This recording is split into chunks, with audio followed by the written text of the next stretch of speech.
chose que je veux retenir d'abord, c'est la méthodologie commune que nous nous sommes donnée pour avancer dans le cadre de cette crise. La Commission a en effet présenté les lignes communes que nous lui avions demandées pour les prochaines étapes.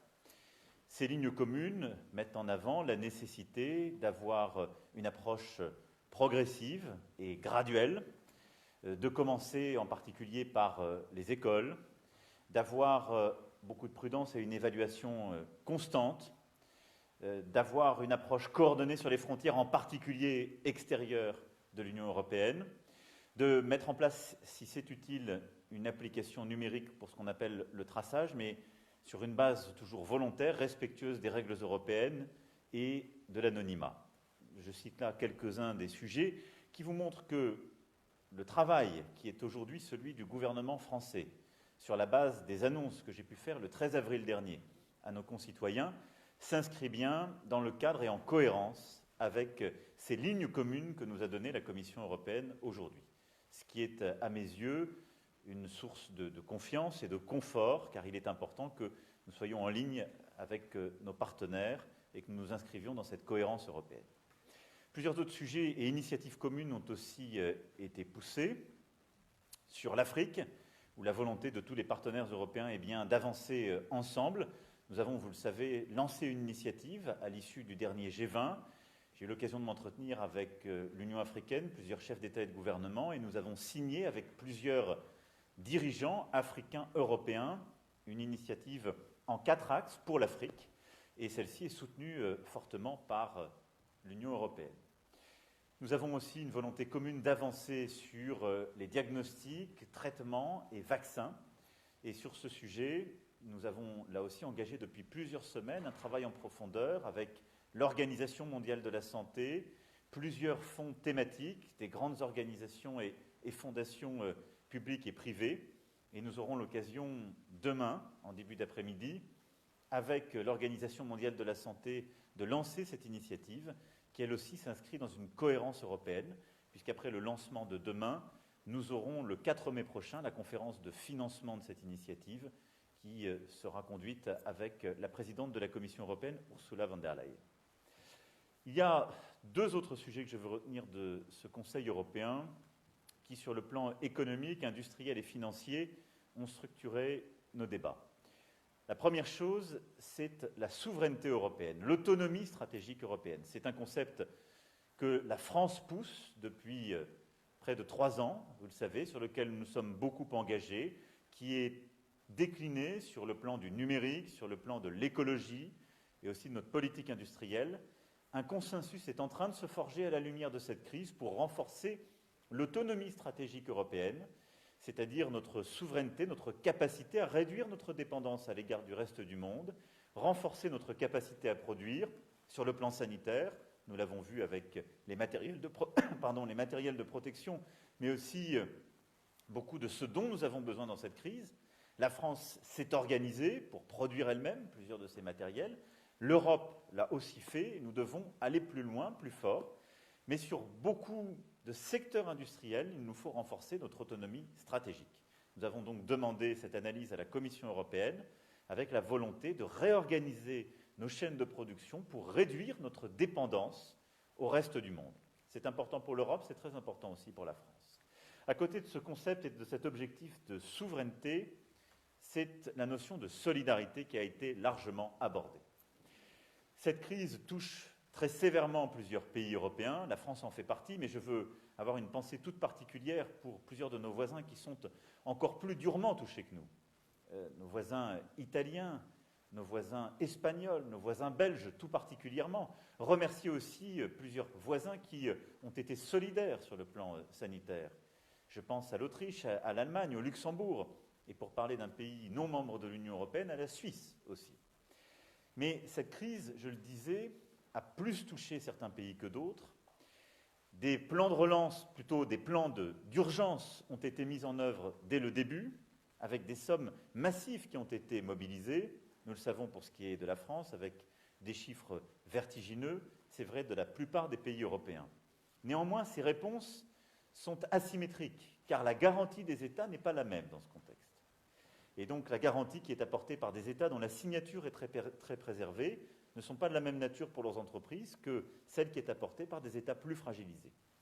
Cette asymétrie, elle va continuer à s'aggraver si nous ne la corrigeons pas, et elle peut mettre en danger tout à la fois la cohérence de la zone euro, mais aussi l'unité du marché unique.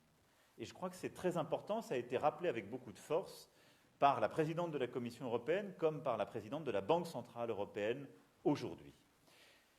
Face à cette crise, il nous faut donc être très vigilants à la solidité, l'unité de l'Union européenne, et prendre en compte que nous allons, pendant plusieurs semaines et plusieurs mois, avoir une situation qui est encore difficile, où il nous faudra être en résistance, en résilience, c'est-à-dire aider plusieurs secteurs de notre économie qui ne pourront pas repartir à plein. Certains ne pourront pas repartir tout de suite, d'autres repartiront, mais avec beaucoup de freins encore, et nous savons que ça durera au moins plusieurs semaines, peut-être plusieurs mois, et il nous faudra ensuite bâtir un plan de relance économique au bon moment, vraisemblablement pas ce printemps, mais au moment où nous serons en train de sortir du virus, eh bien, il faudra là relancer fortement notre économie sur le plan de sa demande comme de son offre. Nous savons que ces plans seront à nouveau à financer, ils devront être massifs, parce que ce que nous sommes en train de voir au niveau de l'Union européenne, c'est que le choc que nous sommes en train de subir, il est aujourd'hui, tel qu'on le mesure, entre 5 à 10 points du PIB européen. C'est sans précédent. La présidente de la Banque centrale européenne a même dit que ça pouvait se chiffrer à la fin de la crise entre 0 et 15 points de PIB européen. Et donc il nous faut préparer tout cela, et à coup sûr, cette réponse ne peut être laissée aux seuls États, même avec des dérogations. Et donc, compte tenu, d'une part, de devoir d'unité, de solidité de l'Union européenne et de la zone euro, et d'autre part, de la magnitude de ce choc, il nous faut une réponse solidaire, organisée et forte. C'est cela ce que nous avons commencé à discuter, ce sur quoi nous avons demandé à la Commission de travailler, à la fois pour en définir les montants tels qu'on les envisage aujourd'hui, les secteurs prioritaires et les mécanismes. La France défend une position extrêmement claire en la matière. D'une part, il nous faut être à la hauteur de cette réponse, décider le plus tôt possible les réponses les plus fortes possibles. Nous avons su, sur le plan monétaire, répondre tôt à nos besoins. Il nous faut, sur le plan budgétaire, continuer pour les phases à venir, celle de la résistance et celle de la relance, décider tôt et fort.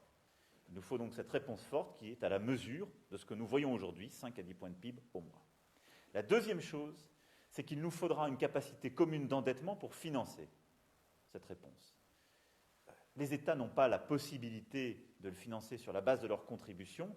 C'est un changement complet des capacités budgétaires européennes. Je vous le rappelle, le budget est autour d'1 point du PIB, du PNB européen aujourd'hui, et donc il n'est plus à la bonne taille. Et enfin, il faudra des transferts budgétaires, réels, économiques, pas simplement des prêts, mais des transferts vers les régions qui sont les plus touchées, vers les secteurs qui sont les plus touchés. C'est à cette condition que nous pourrons apporter la bonne réponse sur le plan économique, financier, industriel, et en même temps préserver l'unité, non seulement de la zone euro, mais du marché unique européen. Ce travail est donc encore à bâtir, plusieurs instruments sont discutés, l'idée d'un fonds de relance économique, l'idée aussi d'avoir, dans le cadre des perspectives financières, un chapitre qui soit lié à la relance. Ce qui compte, c'est que ce soit suffisamment important, financé par une capacité commune, une garantie commune, capacité commune d'endettement, et qu'il y ait à la clé des vrais transferts budgétaires vers les régions et les secteurs les plus touchés. Voilà l'état de nos discussions. Des choses ont été réglées, je finirai sur ce point. Quand on parle de relance économique et de solidarité, je veux m'en féliciter. Les ministres de l'économie et des finances ont d'ores et déjà acté 3 mesures importantes sur ce plan-là, qui équivalent à un montant d'environ 500 milliards d'euros. La mesure dite sûre, qui est celle de refinancement par la Commission européenne des mécanismes de chômage partiel décidés par les pays. Une mobilisation de la Banque européenne d'investissement, qui permet des prêts, en particulier de long terme, mais de financer par prêt les secteurs économiques les plus touchés. Et une mise en œuvre du mécanisme européen de stabilité, avec une réponse liée au Covid, sans les conditionnalités d'habitude réservées au MES. Ces 3 réponses sont importantes. Elles doivent être mises en œuvre au 1er juin. C'est une attente forte de beaucoup de nos collègues, et je les salue. Elles sont néanmoins insuffisantes pour les prochaines étapes, d'où la nécessité de lancer ces débats. Si vous avez des questions, j'y répondrai maintenant. Monsieur le Président, est-ce que les Européens ont encore repoussé à plus tard le moment de vérité dont vous parliez sur l'endettement commun, et quels sont les obstacles qui restent à franchir pour y arriver? Alors, d'abord, il y a des choses qui sont consolidées et sur lesquelles des convergences nouvelles se créent. Sur la souveraineté, en particulier économique, industrielle, stratégique, militaire, technologique, environnementale, les choses sont en train d'avancer fortement, et là-dessus, l'Europe est au rendez-vous de l'histoire. Et des accords, des expressions d'ailleurs nouvelles, inédites, se sont fait jour dans ce Conseil, et je le vois comme un signe positif. Ensuite, je crois qu'il y a un consensus sur la nécessité d'une réponse rapide et d'une réponse forte. Et là aussi, par rapport à ce qu'on a pu connaître au moment de la crise financière, il y a 10 ans, je crois que c'est une avancée, ce qui d'ailleurs a permis à la Banque Centrale Européenne de réagir très vite et de manière adaptée. Il y a une avancée, personne ne conteste le fait qu'on a un besoin de réponse qui est entre 5 et 10 points de notre PIB. Ça, il y a un accord. Il y a aujourd'hui des désaccords qui demeurent, c'est tout à fait vrai, sur les mécanismes, et en particulier, l'idée que ça puisse être financé, d'ailleurs, c'est pas tant, il faudra rentrer dans la technique, la question d'un endettement commun, c'est plutôt la question de savoir s'il sert à financer des prêts ou des transferts réels. Je le dis très sincèrement, si c'est que l'Europe s'endette pour faire des prêts vers d'autres pays, ça n'est pas à la hauteur de la réponse. Pourquoi? Parce que ces prêts viendront s'ajouter aux dettes que ces pays ont déjà. Et les déséquilibres financiers que vous avez dans les pays les plus fragiles, les plus impactés par la crise aujourd'hui sanitaire et qui parfois avaient été les plus impactés par la crise financière, leur situation ne sera pas réglée. Ils auront simplement un prêt de plus, pas avec le marché, mais avec le reste de l'Europe. Ça ne réglera pas le problème de fond. Et donc là où nous avons des désaccords, c'est dans la nature des transferts qui sont faits. Je crois que dans le moment que nous vivons, ces transferts doivent être des transferts par subside, des vrais transferts budgétaires, ou que ce soit ce fonds de relance ou bien notre budget, ayant émis sur le marché avec une garantie commune, eh bien pourra transférer budgétairement vers une région particulièrement touchée, un secteur particulièrement touché, avec des règles et une gouvernance qui devront être très claires, acceptées par tous, mais qui pourra transférer une capacité à rebondir et à relancer. Là-dessus, il n'y a pas de consensus aujourd'hui. Et néanmoins, c'est une réponse que nous devrons à un moment fournir. Et je crois de manière très claire que notre Europe n'a pas d'avenir si nous ne savons pas apporter cette réponse. Et ça n'est pas apporter une réponse pour telle région simplement ou tel secteur. Le marché unique, c'est un tout, c'est un bloc. Et le marché unique, aujourd'hui, il profite à certains États ou certaines régions qui sont les plus productives de l'Europe, parce qu'elles produisent des biens qu'elles peuvent vendre vers d'autres régions. Si on abandonne ces régions, si on laisse tomber une partie de l'Europe, c'est toute l'Europe qui tombera. Est-ce que les pays qui bloquent sont toujours ceux qu'on connaît, les frugaux, l'Allemagne, les Pays-Bas? Est-ce qu'ils accepteront ces transferts? Nous sommes dans la discussion. Chacun a ses contraintes politiques, chacun a ses certitudes. Certains ont fait aussi beaucoup d'efforts pour avoir la situation financière qui est la leur. Et donc, moi, je respecte totalement les positions qui sont défendues. Et il ne s'agit pas d'ailleurs de considérer que tous les efforts qui ont été faits avant crise par les uns et les autres sont réduits à néant. Et ça vaut aussi pour la France. On a fait un très gros travail ces dernières années sur beaucoup de sujets. Nous avons une crise, il faut y répondre et on ne se pose pas de questions. Ça n'enlève rien de ce qu'on a fait avant. Et on rebâtira sur cette base-là. Mais le caractère exceptionnel de la réponse économique financière que nous devons tous apporter sur le Covid fait que la part de cette réponse doit donner lieu à une contribution exceptionnelle. Et c'est cette part-là qu'il faut savoir mettre en commun. Et donc, ce que je dis à tous ces États qui parfois disent « nous, on a fait beaucoup d'efforts, beaucoup de réformes, vous voulez qu'on aille aider des pays qui n'ont pas fait ces réformes et qui sont plus loin de nous », c'est de dire « les différences continueront d'exister, et il en va de la responsabilité de chacun, et l'idée n'est pas d'effacer tout le passé, mais de dire cette crise n'a rien à voir avec tout cela. Nous devons nous tenir ensemble et n'abandonner personne. Et elle requiert une capacité pour toutes les réponses à cette crise d'être pleinement solidaire.